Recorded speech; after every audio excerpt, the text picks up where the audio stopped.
me décale. Rim, Gilbert, Nordine, c'est la valse des chaises. On est très content de vous retrouver. Et Gilbert, on va commencer avec vous, puisqu'on va parler du clitoris et on va donner plein d'infos pratiques et on va en apprendre un petit peu plus sur cet organe quelque peu mystérieux. Oui, et c'est un organe à part dans le corps humain. D'ailleurs, c'est le seul organe qui ne sert qu'à avoir du plaisir. Et pour mieux comprendre comment il fonctionne, je vais d'abord vous montrer quelques notions d'anatomie à garder en tête. Je vous présente clitoris. Donc, vous avez ici, pour suivre, l'orifice vaginal. Au-dessus, il y a l'orifice urinaire. Et au-dessus, il y a le gland du clitoris, c'est la partie extériorisée, qui, comme vous voyez, est recouverte partiellement par une partie de peau. C'est le capuchon ou le prépuce du clitoris. Et la grande partie du clitoris qui est à l'intérieur et qui vient entourer le canal vaginal. À l'état d'érection, c'est-à-dire au moment de l'excitation, le clitoris va s'engorger de sang à l'intérieur et à l'extérieur. On parle donc d'érection et en même temps, les récepteurs sensoriels vont se mettre en place. Vous avez parlé de capuchon justement au-dessus, mais est-ce qu'il a un rôle justement dans les rapports sexuels? Le capuchon, il sert à protéger le clitoris. C'est pour ça qu'il le recouvre, par exemple, pour les frottements dans la vie de tous les jours. Quand il y a excitation et donc érection, le clitoris va s'engorger de sang et il va sortir, il va se décaloter. Mais il y a deux situations où ça peut poser problème. La première, c'est si le capuchon est trop serré autour du clitoris ou enflammé suite à des petites infections répétées, par exemple. Il va avoir tendance à coller sur le clitoris, ce qui va donner des sensations très désagréables, voire des douleurs. Si ça vous arrive, il y a des solutions médicales pour ça. Donc ça, c'est la première situation. Et quelle est la deuxième situation? La deuxième situation est plus fréquente. C'est le capuchon qui est un peu trop long. Et donc, il va recouvrir le clitoris de façon importante. Même quand le clitoris est en état d'excitation, il ne se décalote pas complètement. Sauf que, comme il est partiellement recouvert, il y a des femmes qui vont dire à ce moment-là, mais mon clitoris ne fonctionne pas, je n'ai pas de plaisir, on stimule, mais il n'y a pas de sensation. C'est simplement parce que la peau, elle est au-dessus du clitoris et donc l'empêche de s'exprimer. Et qu'est-ce qu'on peut faire dans ces cas-là? Dans ces cas-là, la solution est simple. Il faut décaloter manuellement le clitoris. On peut mettre la main, par exemple, sur le pubis et tirer la peau vers le haut, ou mettre 2 doigts autour de la vulve et tirer délicatement vers le haut, et ça décalote le clitoris. Écoutez, on en apprend tous les jours. Pardon, Rim, vous avez une question? Non, de toute façon, quelle que soit la forme, tant qu'il n'y a pas de problème médical, tout va bien.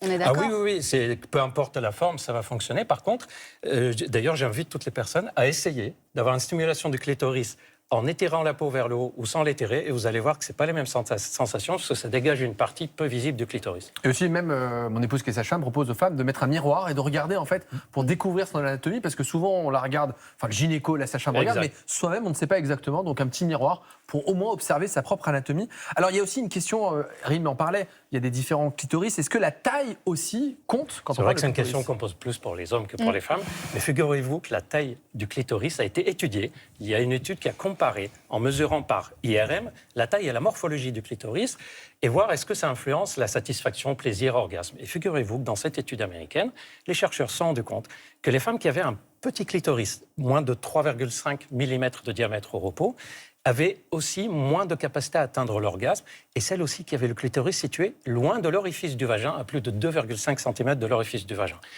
L'idée serait que le clitoris est moins stimulé lors de la pénétration, ou s'il est petit, il est moins facile à être trouvé ou stimulé, quoi. Donc on a appris plein de choses autour du clitoris, à la fois son anatomie, son fonctionnement, cette histoire de capuchon qu'on peut relever manuellement si jamais on en a besoin. Donc finalement, c'est un organe qui est... On n'a pas tout dit d'ailleurs encore sur le clitoris, là. On aurait beaucoup de choses à dire. Mais c'est un organe fabuleux, et même cette histoire de taille, etc., n'allez pas commencer à mesurer, ça ne sert à rien. Le clitoris est un organe qui est très innervé, il y a plus de 10 000 terminaisons nerveuses dedans.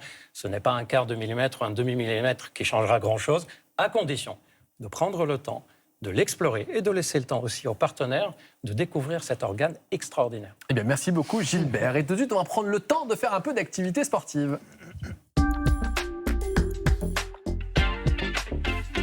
Nordine, vous êtes notre coach sportif et aujourd'hui, vous allez nous faire une chronique. Mais tout d'abord, je vais m'adresser à Rim parce que vous êtes l'autrice, notamment l'instigatrice. Enfin, je sais pas comment. L'instigatrice.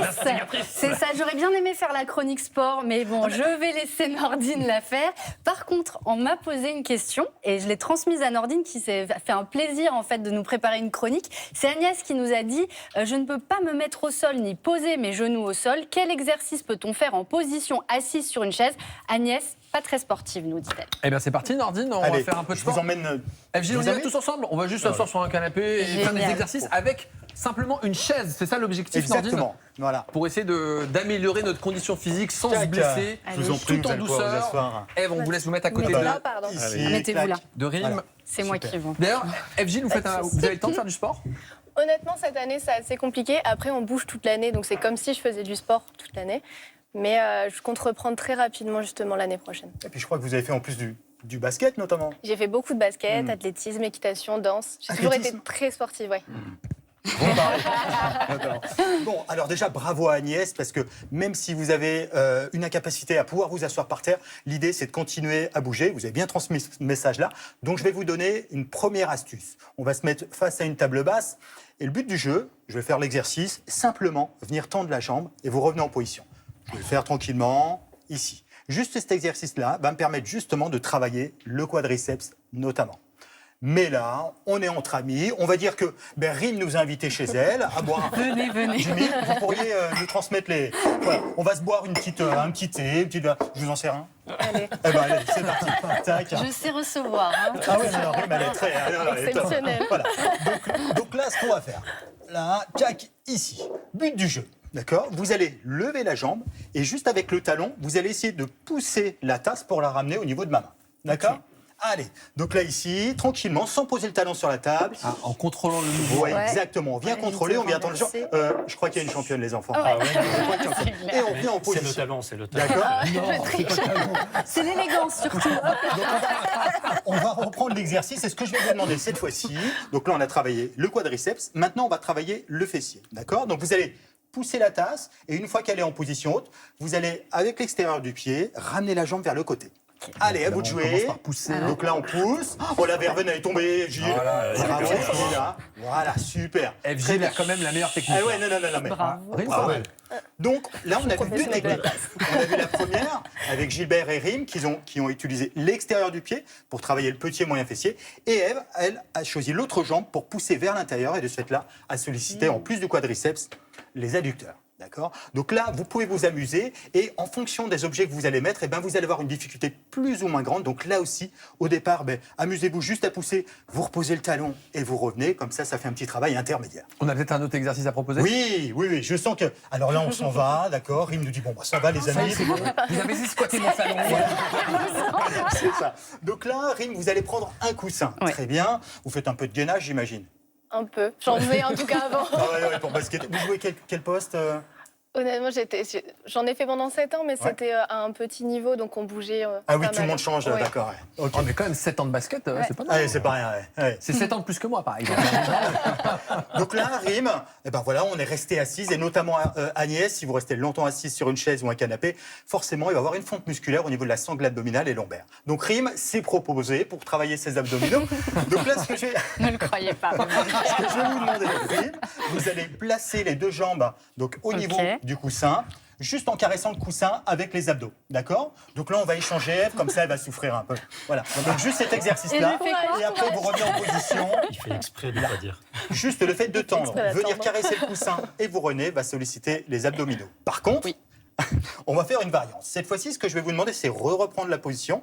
Et là, avec les talons, en jouant avec les talons, vous allez essayer de faire tourner le coussin autour de la table. Allez. Eve-Gilles a rigolé, elle sait que l'exercice est dur. Elle le fait, je suis sûr. Très bien, c'est ça.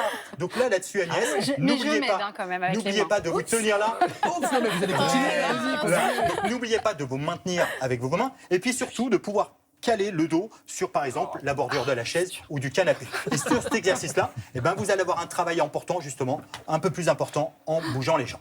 Eh bien, merci beaucoup, Nordine. Vous ne reverrez plus jamais un coussin de la même manière, ni une verveine de cette façon. Merci beaucoup, Eve-Gilles, d'avoir été parmi nous. Merci. Et, Merci. bon repos pour la suite, bien mérité. Merci beaucoup.